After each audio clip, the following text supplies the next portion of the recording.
Welcome to episode 24 of Scaling a Social Media Marketing Agency. My name is Hervin, and this is a video series where I take you behind the scenes of our SMMA and show you what we're doing to scale it.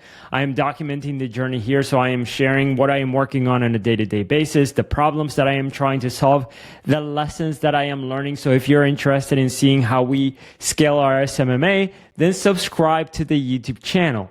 With that said, let's dive in. I worked on a couple of things today. So number one, I had a sales call. Number two, I spoke to our current clients about our service offerings, the changes that we've made, the pricing, the different pricing options that they have. I heard about a client that I recently spoke to.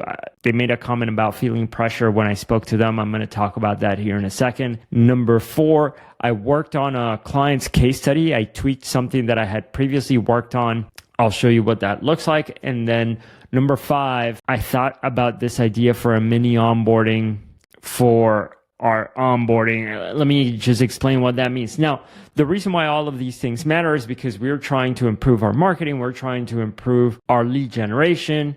And so I am working on the systems, on the marketing systems to attract more clients. So it ties into what I'm going to speak about in the middle of this video. But let's start with the sales call. So I spoke to this potential client today. They own a music school. They were in a booming area. They have been doing everything for a long time for themselves. Things were working out. They were growing consistently. They're generating revenue. They're in a good spot, but they've came up on a plateau. So they've plateaued in terms of growth, and they were wondering what they could do. So we dove into their business, found out a little bit more about their numbers, like where they're at, where is their revenue, where they're at in terms of student numbers, and also took a look at their website, where they're at with their marketing. Turns out there's a lot of opportunity there. I gave this person a plan of the things that I would do if I were in his shoes and just walked him through the plan.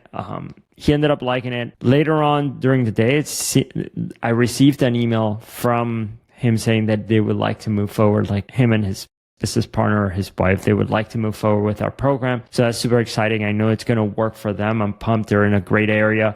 So that was awesome. And as far as the script for the sales call, because I've spoken about that before, I had a script that I wanted to follow, but part of me as I do these sales calls, part of me, the one that wants to help, just takes over and I think to myself, I'm like, okay, what do they really need? And just try and provide value there. So I don't know. I mean, it's good because I do feel like I provide value, but it's also not good because I need to have a process that's scalable. So anyway, I need to be better at just following my script. Okay, so that's number one. Number two, I spoke to our current clients, let them know that we are making changes to our offering, that they're now going to have access to more client success manager meetings instead of a monthly basis on a weekly basis. Some of them liked it. They loved it. They wanted more help. And then one of them wanted more help, but they were making the case that they couldn't afford it. And then they're like, we're trying these YouTube ads.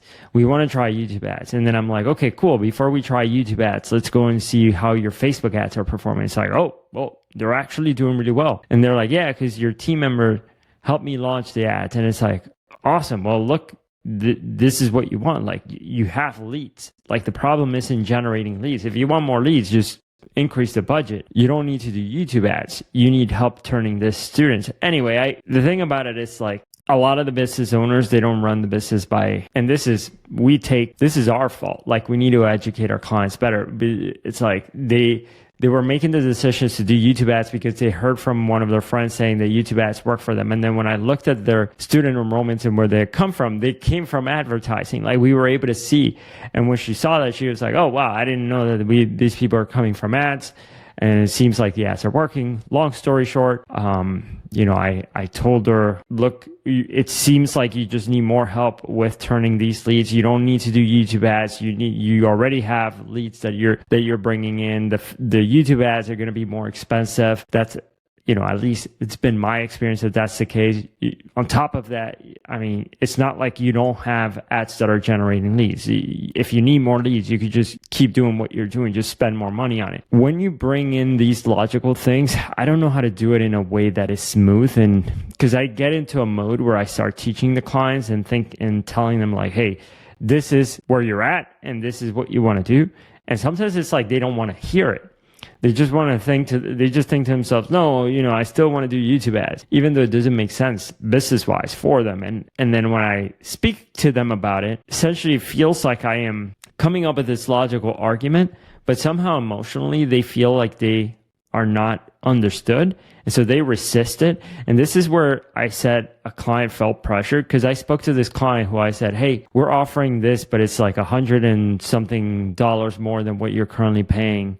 And they're like, oh, I would never be able to afford that. And I was like, what do you mean? Like, just with the savings of the amount, like just with us checking your ads to make sure that you're not wasting money on ads, that already will save you more than the money that you're going to be paying on this. That it just doesn't make sense. Like, okay, if you want to pay lower, then go lower. If you're going to check the ads, then do it. Are you going to check the ads? And she's like, oh, I always struggle. And it's like, well, then you need to help. And she's like, yeah, but I don't know. I just said, like, I don't want to pay more money. And it's like, anyway, yeah, it's okay.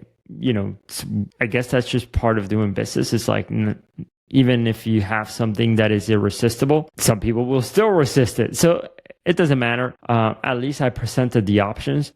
Part of what I am working on as well, something that I feel like I need to do more of, is believe more in my product and be more assertive about it, and let people know that the value that we're providing is worth the money that we're charging, and letting them know that we're seeing good results with what we're doing. Because sometimes I feel like people tell me like, oh, I'm just going to pay the lower price. And I would say to them like, okay, cool, just pay the lower price. But when I realize that it doesn't make sense for them, I want to speak up. So with this person, I spoke up and they felt like I was putting pressure, which is, I don't know. I mean, I didn't feel like I was putting pressure, but regardless, whatever, I'll take it. It doesn't matter. If she felt like I was putting pressure, that is my fault. But at the same time, I'd rather do that and let her see where she could benefit from our service than not do that and just not give her the option. So that's that. Then the next thing that I worked on today was a case study. So as you can see here on my screen, I showed this the other day. So one of the things that I need to work on for our marketing is to have long-term follow-up sequences for people who don't buy or don't schedule a demo call or schedule it and never show up.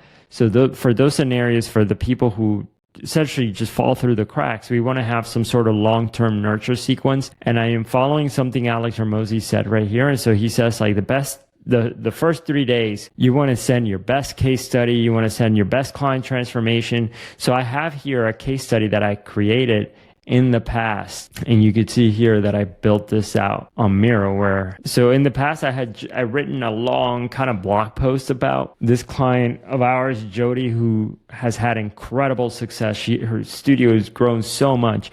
Anyway, I created this case study a few months ago when I started to work on our marketing, and I illustrated it. I added just different things to make it more engaging, graphs and pictures and things. So I took the blog post, I divided it into pages, then I illustrated it, then I made it flow better. And then at the end, when somebody goes through the case study, then I'm going to have a call to action here that says schedule a demo call. Anyway, long story short this is part of what I needed to do today is just make sure that this case study looked good so that we can then use that in our email follow-up sequences. And the last thing I discovered, so one of the problems that we have whenever we sign up a new client and they go through our onboarding process, we send them to an onboarding flowchart. A flowchart goes like this, so it has all of these steps right here that people go through. And then when they get to this diamond right here, they go through either one side of the flowchart or the other side of the flowchart. And it makes it really, this flowchart tool is really convenient because people can go through their own path that makes sense for them so that we can onboard many different types of people. The problem is that when people go first see this, it's not as intuitive to navigate. Like, how do you scroll? How do you zoom out? How do you zoom in? And so doing that it doesn't come it's not intuitive for our clients. And so I thought of this idea of creating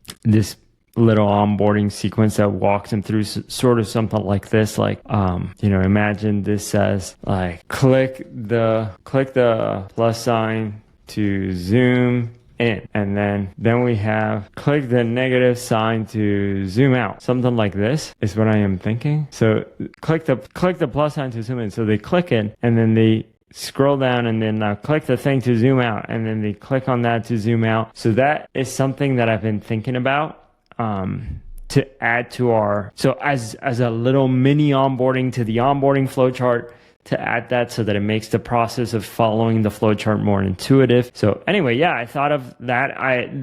Maybe that'll make the onboarding process a little bit more intuitive. That's what I worked on today. I hope this all makes sense.